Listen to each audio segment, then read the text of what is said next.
good place now. You are listening to Perspectives with Ashley Burgess. Welcome back live to Live Your True Life Perspectives, and I'm your host, Ashley Burgess. On today's show, I'm talking about arguments, discussing volatility, being emotionally invested and connected in an argument, and what happens when you get into an argument with your significant other and things begin to get wrenched up.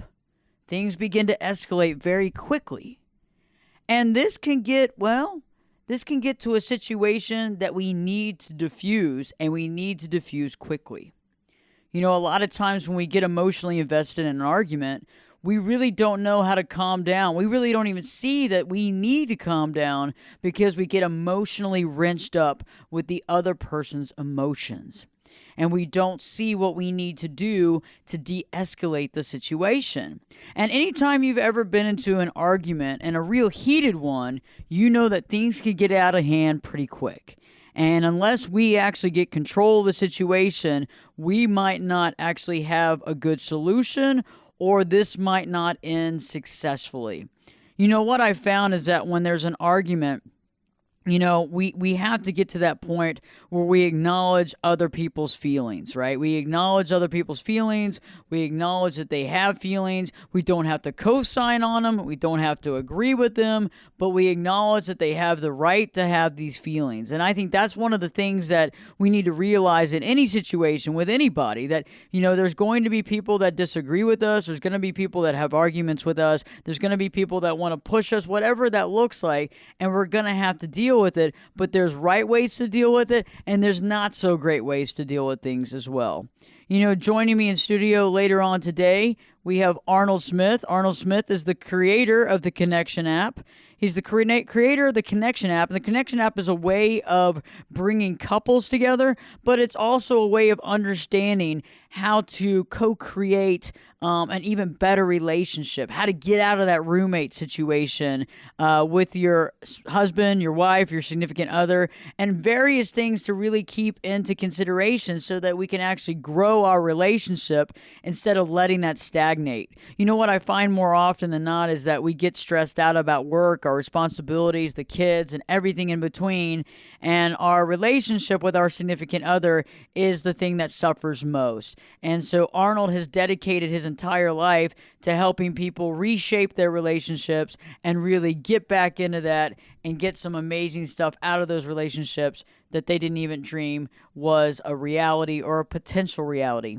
Also, later on in the hour, Reggie Harvey. Reggie Harvey's in studio. He's a survivor of a near-death illness, and he's talking about how to diffuse the situation and how important it is to diffuse arguments, because when we let arguments fester and get out of control, there is no real good solution. He's also the author of Anatomy of a Patient, and you can find his book online, both of which you can find all this information on ashleyburgess.com. Go to Ashley Burgess, BERGES.com, click on the radio show page, and you'll find all the information you need right there. So let's get back into argument, volatility, emotionally connected, be emotionally wrenched up, all those things, and thinking about what that looks like. So it's been a while for me since I've been in a heated argument because I've been working really hard to understand myself, to grasp what's important to me, to, you know, do the right thing, and also to really look at my emotional EQ and to be able to step back. But, you know, this is something that I do in my life and in my career to help people. And so it's just something that's in the front line of what I do. And so if it's not in the front line of what you do, we get emotionally vested into a situation. And I have been in an argument where I allowed myself to really wrench it up. And I know, and it's been a long time, but I remember I've been in emotional arguments where somebody starts yelling at you, they're taking it out on you, and you start raising your voice, and you start yelling, and you start screaming. And when they start throwing things, you know, you can get pretty angry about it. And, you know, when an argument gets wrenched up like that, where there's fighting, as far as, you know, the vocalization starts getting louder and louder. Maybe when someone's, you know, grabbing a phone out of someone's hand and trying to throw it against the wall, or throwing a piece of item of the house around, or what have you, or even maybe nudging or pushing someone else, this is not a good situation. Okay. And I don't want to hear that happening, in anybody's relationship, but, honestly, it happens. And so, this show has a duty to help other people deal with life situations that are very real. We can't just put this under the carpet, sweep it under the rug, and act like this doesn't happen. These type of arguments happen every day, all day. And there's only certain ways that we can remedy this. And so that is what this particular show's episode is dedicated to doing. So let's begin. Like I was saying earlier, we want to begin any situation like this, with acknowledging the feelings of another person. So when you're in an argument with somebody and they're, arguing one position, you don't have to agree with it. You don't have to co-sign on it quite differently, but just acknowledging the fact that they have those feelings is very powerful. Because when we acknowledge it, we're saying, hey, I see where you're at. I see that, I agree that you're allowed to feel that way. I might not feel that way, but I understand that you have these feelings. Not in any moment, you're not co-signing, you're not agreeing to this, but you're acknowledging it. And that's very powerful because people want to be acknowledged. We all want to be acknowledged for how we feel. We do not want to be taken for granted. We do not want to be steamrolled over to be pushed into accepting other people's thoughts or feelings, but we want to be respected in the fact that we have feelings. One of the biggest things, too, is that we want to stay calm. We want to stay calm, and for us, sometimes that can be easier said than done. And the first way that we can stay calm is to realize that we don't want to get emotionally invested in the argument. When we get emotionally invested in the argument, we allow ourselves to not be calm because we allow ourselves to get wrenched up because we're not really seeing the facts. We're not thinking about it with clarity. We're thinking about it with emotion. And so if somebody's bringing anger to the table and we're wrenching it up, we're bringing anger right back. One of the ways that you can do this, because I can tell you to stay calm all day, but the best way that I figured out how to do this is quite simply, is that when the other person's kind of arguing, maybe they're wrenching it up, is to really see them almost like they're an actor in a film. Okay, they're an actor in a film. Kind of divide yourself from the fact that this is really together, but just kind of watching them almost like they're on stage. Almost like you're watching a scientific experiment. I know that sounds crazy. Like back in the chemistry lab in high school or in college, it's the same type of thing. If I mix this with that, what happens, right? But when we step back, we don't take it so personally. Because I want you to realize that when we're in an argument, we normally take what the other person says very personally, even though sometimes the person's just talking and just speaking their mind. Other times it's the anger within them, and other times it's misappropriated anger. Sometimes there can be some reality to it, but the only way that we can come to solution is to kind of back it up and kind of see them as a character in a film and analyze it and not take everything so personally. A lot of times, too, with that situation, we're able to kind of cut that emotional connection a little bit because I don't want to be emotionally connected to somebody that is irate, furious, angry. And the only way that I can get some definition from that situation is to state the facts in a calming way. And I can't state the facts in a calming way if the person is screaming at me and I'm screaming back. And so what we do is we kind of make that emotional disconnect. You see them as they're like in a play or they're in a film or they're in a TV show, and you're watching the character as they play out the role of the character, right? Whatever the argument, whatever the issue is. And we don't take it personally, almost looking at it as you are the spectator watching the show. And then when they bring up stuff or they're saying what you're doing wrong or what have you, and they're bringing you into the argument, when you have not done something wrong, or if there has been something that's done, but you're actually explaining to it, you want to state the facts in a calm way. So we don't want to yell at the same level they're yelling at. We actually want to be at the level that we speak normally and allow them to try to calm down, right? And so we basically state, hey, let's calm down. This is what happened. This is what took place. And let's look at the facts here. And that's always very powerful because we don't want to allow the conversation to get wrenched up, right? We don't want to play into the drama. So if somebody is kind of drama filled and their life is drama filled, maybe they're more narcissistic, maybe there's some issues there, or maybe they just get fueled and they get their supply from the drama, we do not want to give them their supply. Okay, we do not want to give them their supply. And that is something that we don't want to do, because we don't want to play into that hand. Because when we play into that hand, we're basically co-signing on their situation, saying it's okay to yell at me, it's okay to play these games, it's okay to have these fights and arguments. I don't want to co-sign on something like that. And so I've realized that when you play into the drama and you start arguing and fighting like them, you're basically co-signing on this and telling them that this is okay to some degree. And I know that that's not something that most people want to do. Stay tuned. I'll be talking more about how to diffuse an argument with your significant other, what you can do to come to a solution very quickly. Also, we'll be talking about the Connection app. We'll be talking with Rnold Smith. We'll be talking with Reggie Harvey. Stay tuned. Live your true life perspectives. We'll be back this time. I'll be back this time in 2 shakes. Turn it up and jump in the deep end on Perspectives. Now, here's Ashley. Welcome back live to Live Your True Life Perspectives, and I'm your host, Ashley Burgess. On today's show, we're talking about arguments. We're talking about volatility. We're talking about getting emotionally connected in an argument, having it get fueled, and then what happens when it wrenches up. You know, we have to, at some point in time, see that we have to make changes so that the situation doesn't get out of control. I know that we can get emotionally fueled in a situation, especially if we're in a relationship or we have a point of view, or if somebody is walking all over our boundaries or not being true to us. But at the same point, at some point, like I was talking about before the break, we've got to remain calm.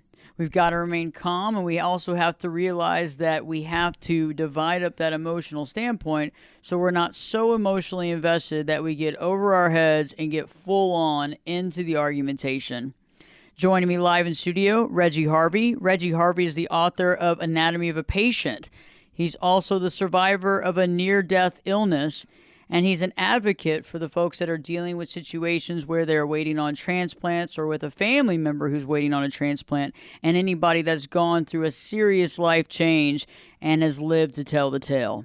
Reggie, great to have you in studio today. Hey, Ashley, it's so good to be here. I think this is a very interesting topic that you've presented, and funny thing is that it takes me back to a conversation I had with my father when I was in middle school. My dad was a very low-key, declarative individual and did not deal with emotional drama very much. But he cautioned me that situations will likely come up in my life, especially as I matured, where people would try to conscript me into an argument or ambush me into an argument. And usually those arguments were either emotionally based or politically based or just simply conscriptive in nature. When I say conscriptive, I mean the person perpetrating the fight tries to mask it as an intellectual debate, but it's really to push a private agenda of placing themselves in a particular position they want to negotiate with other people in the room. And you are just a convenient pawn, and they just decide to attack you because you aren't prepared for it, and they think that they can control the situation. All of them are threaded by the same thing, that these are not educational or intellectual debates. They are fights. They are street scraps. And the only thing you can do is not give up your personal power to choose engaging in the argument. You do not ever respond or react, rather. You just calmly listen to what they have to say. Let them climb the ceiling and the walls and jump up and down and scream and beat on the table, because people that are observing the situation are going to be ambushed just the same as you. And they're going to be trying to figure out what the hell is going on. Did the person being attacked, usually you are being attacked in these arguments, perpetrate it or not? And the best thing for you to do is just completely remain calm. Do not emotionally or in your body language, don't let it indicate that you are in any way affected. You were just curious to figure out, why did you come unraveled? He said, and if you can, even take notes on the points they try to make, because the person arguing will also try to state your position and not let you respond to them. The attacks, they speak quickly. They string a lot of nonsensical things together. They make a lot of noise. And if you can remain calm, one of the disarming things to do is ask the person once they run out of air, is there anything else that you wanted to get off your chest or say? I just want to make sure I hear it all. And so they'll rev back up and wear themselves out.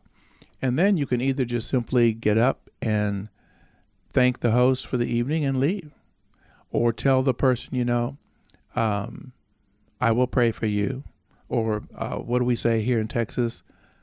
Bless your heart, or just simply, exit. You do not engage.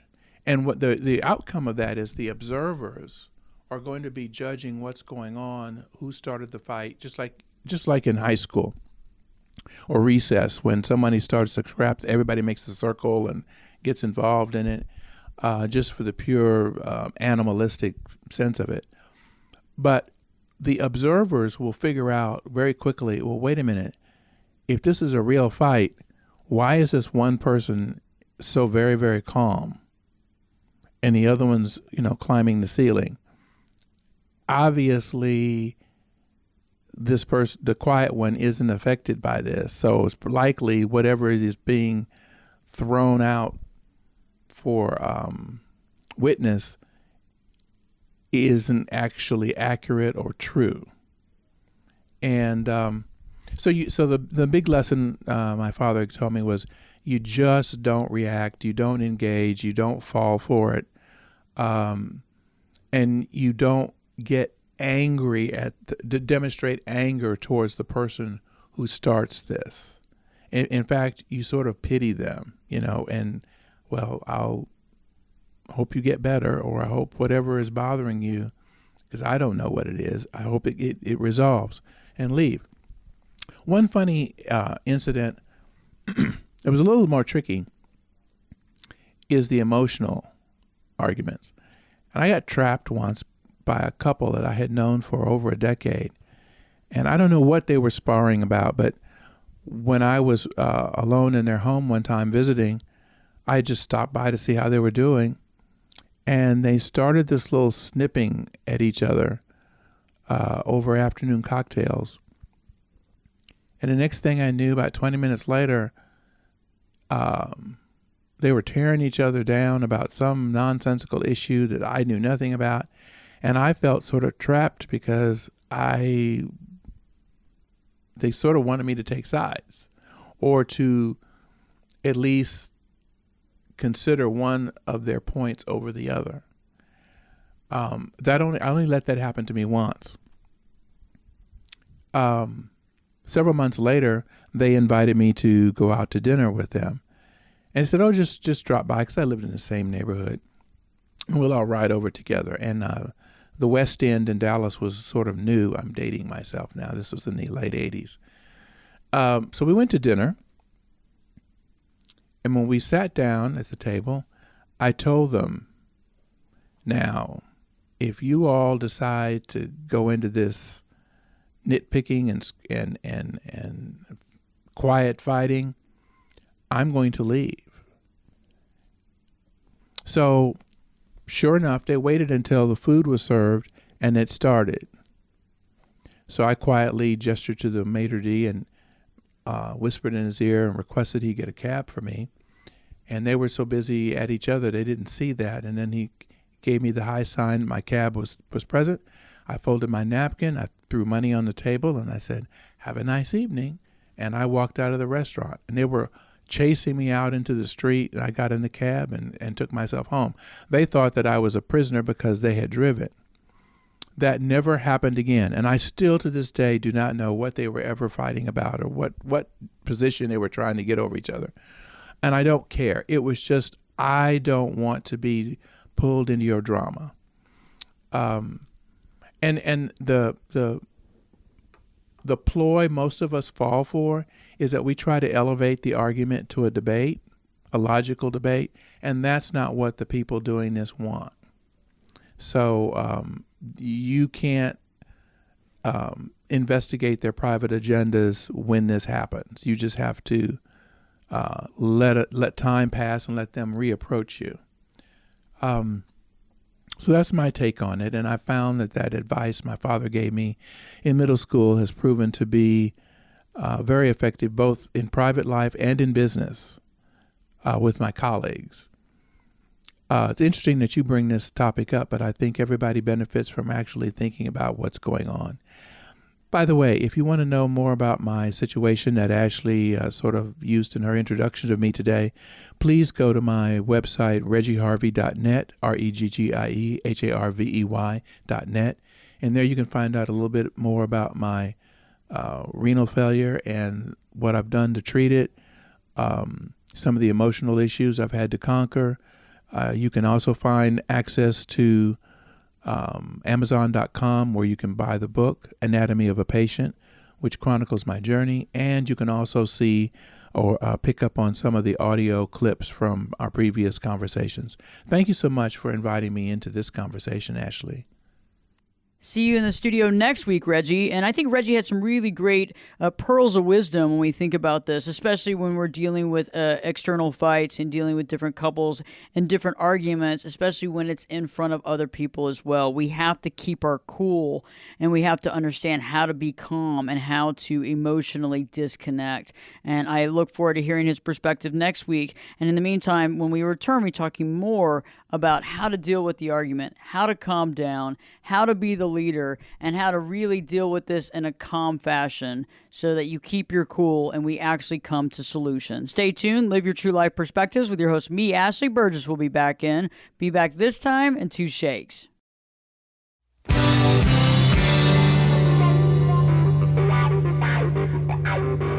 This is Jake Busey, and you're listening to Perspectives with Ashley Burgess. Welcome back live to Live Your True Life Perspectives, and I'm your host, Ashley Burgess. On today's show, we're talking about how to diffuse an argument. You know, arguments can get escalated. They can get overwhelming. They can get violent even to some degree when we don't take care of things like we need to take care of them. There's a way to diffuse the argument. There's a way of dealing with the argument, and there's successful ways of coming up with solutions when we actually create the right environment to deal with it. You know, I realize that the calmer we get, the better it is. And if we can just kind of step back and not be so emotionally invested in the situation, and there's ways of doing that. You know, there's ways of being able to kind of step back, and if somebody's arguing about something and they're very adamant about it, to let them be adamant about it, but not to wrench it up. You know, we don't have to get to that same escalation of emotion. We don't have to jump into that, because when we do, what happens is we can kind of get out of control.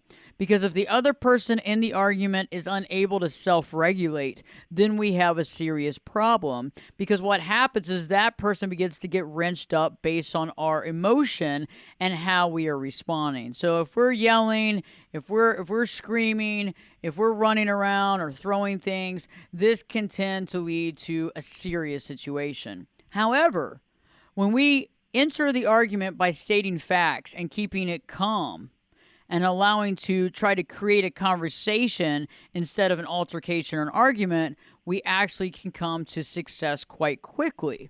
And I found that when we're dealing with relationship arguments, especially if you've been married for a long time or in a relationship, or, you know, this is the person that you're having a romantic relationship with, or possibly a family member, it can be heated very quickly because emotions run high.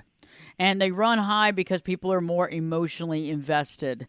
And so when we realize that that's not going to help us to come to solution. And the only way to come to a successful solution is to be able to talk it out.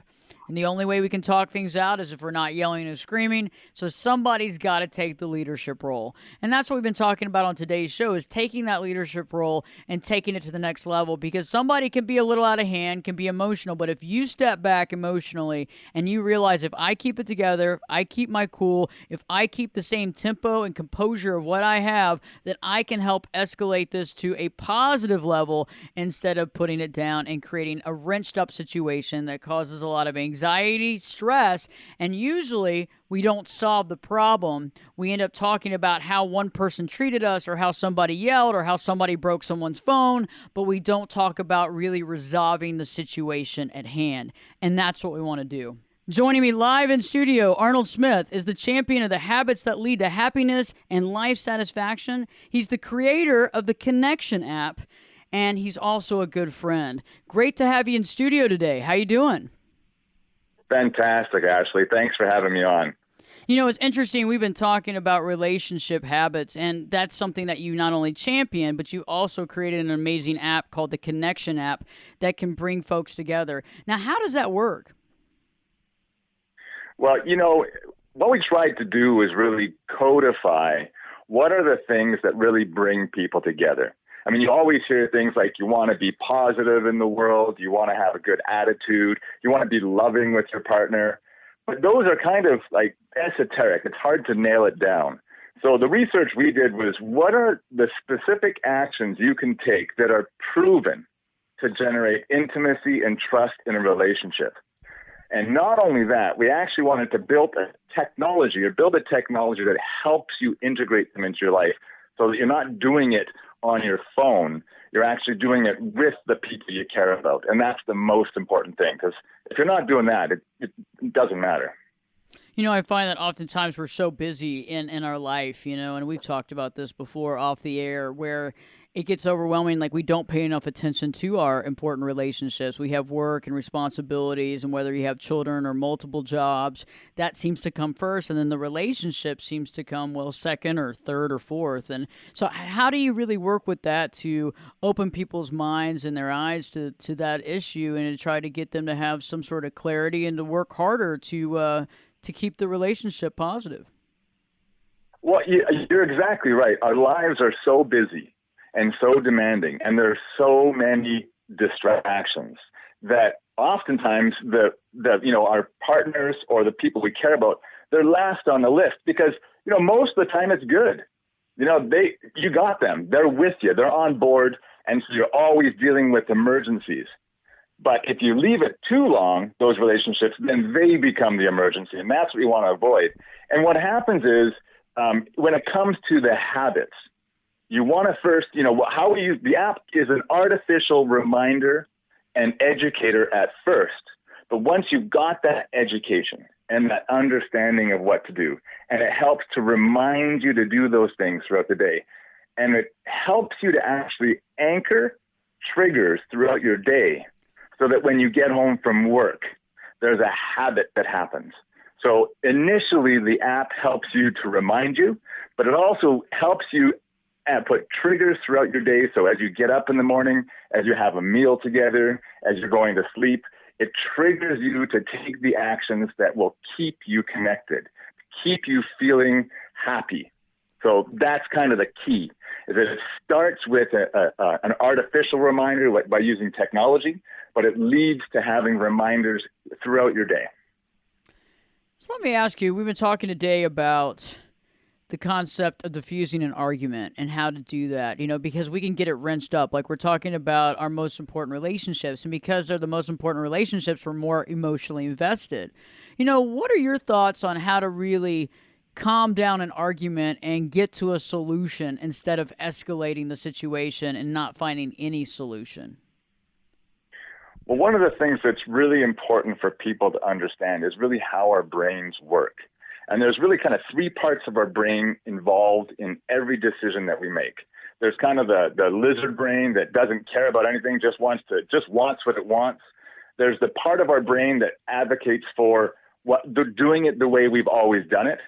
And then there's the part of your brain that cares about the future, that has the ability to really think things through and take actions that really support what you want to achieve. Now, the challenge is, especially in an argument, is that when you're hungry, angry, lonely, you're tired, it shuts off your access to that thinking part of your brain, the part of your brain that really cares about the future. And so you really have to monitor when you're in that physiological state of anger and you're feeling that aggression, because what'll happen is your brain starts to shut down, and you'll go to what you've always done. And the good thing is, if you have a good habit in place, if you get to that default place, then you might be taking an action to diffuse the argument. And the best relationships, the best couples have these habits in place where when they start entering into, when they feel themselves, welling up with the anger, they hear themselves say an angry word or being really grumpy, that becomes a trigger for a behavior that actually diffuses the argument. And so that's kind of the key, because there's also a point where, like, there's a point of no return with the way your body is, where you can't escape it. And, my best advice is, just walk away. Because if you are yelling or if you're angry, that's, as you said, that's when you have the opportunity to really do some damage. And then you've got something else to deal with. So as much as possible, you got to try and get out of that argument before it gets to that place. And if you are in that place, I just, it's time to hit the eject button and take a break. I agree with you. So let me ask you, where can our listeners find the Connection app, and how can they get involved with that to make their current relationships even better than they are right now? Well, they can download it from Google Play or the App Store. There's a great offer on your website if they want to get unlimited access. There's some free version of the app, but we got all kinds of programs that are designed to really impact every area of your life. And I'm an advocate for love and joy. And that's why I created the app. And, that's what I'm all about for your show and your people, Ashley. Great perspective. Look forward to having Rnold back on the show next week.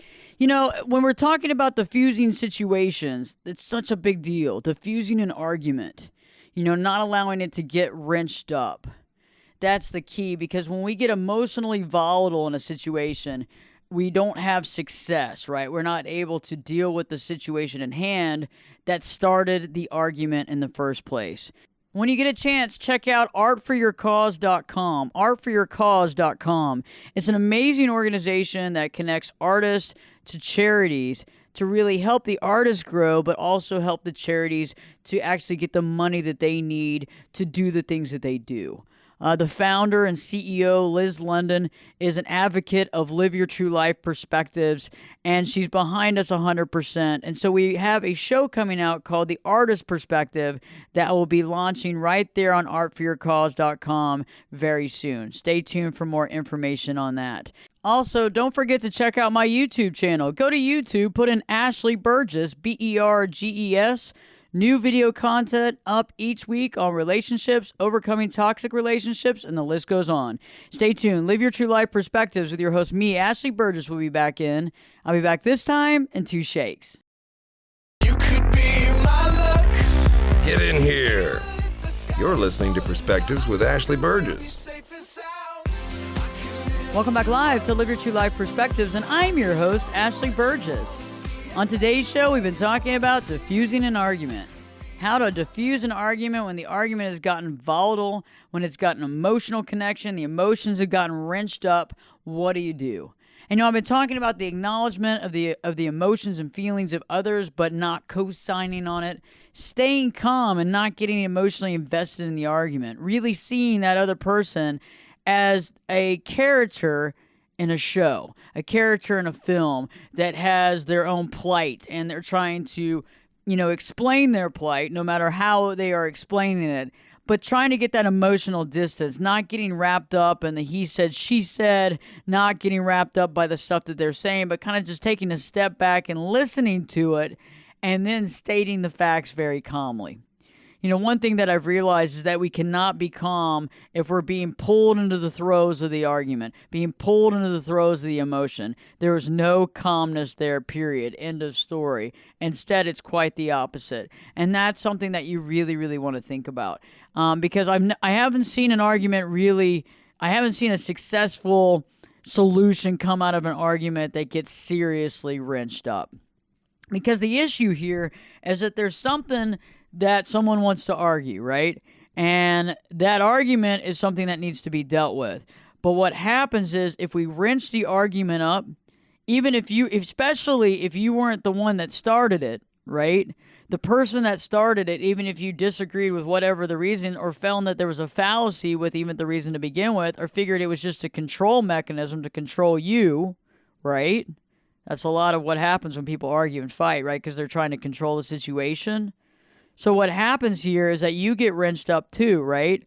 And then later on down the road, after the argument is over, instead of resolving the issue of the argument, the other person is pointing blame to you about how you dealt with the situation and how you got out of control. How you peeled out of control. You lost it, And they'll talk about that instead of dealing with their own issues, right? So now they have the red herring. They have the thing to point out and the thing to point blame to you at that now you're under fire for. You're having to backtrack. You're having to doubly explain when you didn't start the argument in the first place. So really thinking about that, you're there. Let's state calmly the facts. And you don't want to allow the conversation to get wrenched up. You don't want to play into that drama. You don't want to give into that supply. Because that's the thing. If you're dealing with somebody that's wrenching out the drama and wrenching out that emotion and trying to push your buttons, if you allow your buttons to get pushed and you lose it, you're giving into their supply. Okay? That's not what you want to do. That's not aiding and abetting in what you want. That's actually causing pain and suffering in your life. And nobody wants to have that pain and suffering in their life. They just don't. That's not something you want to do. The next step is you want to be willing to leave calmly. You have to be willing. You have to be willing to leave. Okay? Sometimes you have to leave the situation to get clarity. Sometimes you have to leave the situation for the other person to calm down and realize that they're just yelling at nobody because nobody's there but them. And sometimes you have to leave because it's hard to stay calm because they're pushing all the buttons, they're yelling at you, they might be grabbing at you. You need to have keys in hand and you need to leave. Okay? And you can stay gone for whatever time you're thinking. Usually about an hour is a good amount of time to leave. But I don't want you leaving and just sitting in the car freaking out. I need you to start really focusing on what you need to do to better your life in that situation. Because if this is a commonality and this is something that you've dealt with often in your relationship, we need to kind of start rethinking the boundaries of the relationship, but we also need to start thinking about the health of the relationship. When couples are having constant arguments like this and they're wrenching up like this, and it's getting out of control, and there's a constant cool down period that you're having to get out in the car and drive around, we really need to think about, the health of the relationship, how toxic is this relationship, and what can be done to better the situation.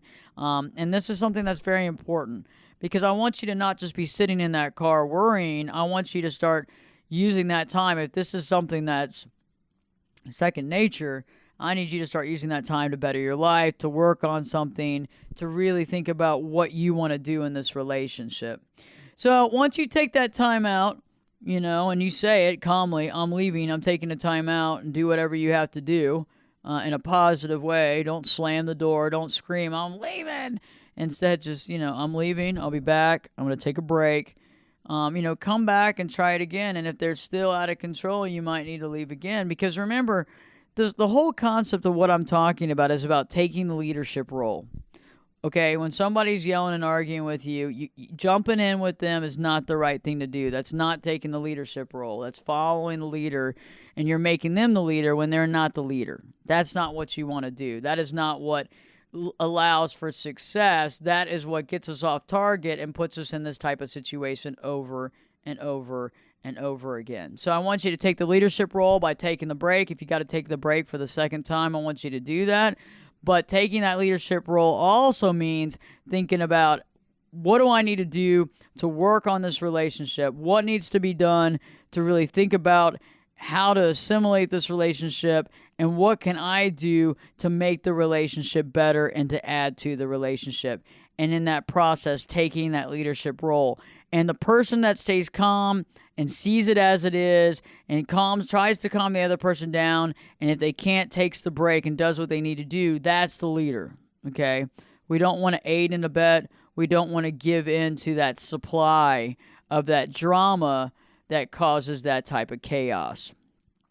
And so this will really help to diffuse an argument. So next time you're in an argument, think about that. Staying calm, not getting emotionally invested, stating the facts very calmly, not wrenching it up, and really just as calm as you can. And if you feel yourself slipping from that, it's time to exit stage right in a positive way, not to yell back, and to take a moment, whether it's 30 minutes or an hour, to go do something. Get a coffee, get a smoothie, go work out, take a walk in the park, do something, come back and try it again. If it doesn't work, try it again, but realizing that it's the leadership role. If you haven't already, check out my website, ashleyburgess.com, Ashley Burgess, BERGES.com. There's new content on there, new blog posts. Also, check out the YouTube channel. Go to YouTube, put in Ashley, BERGES.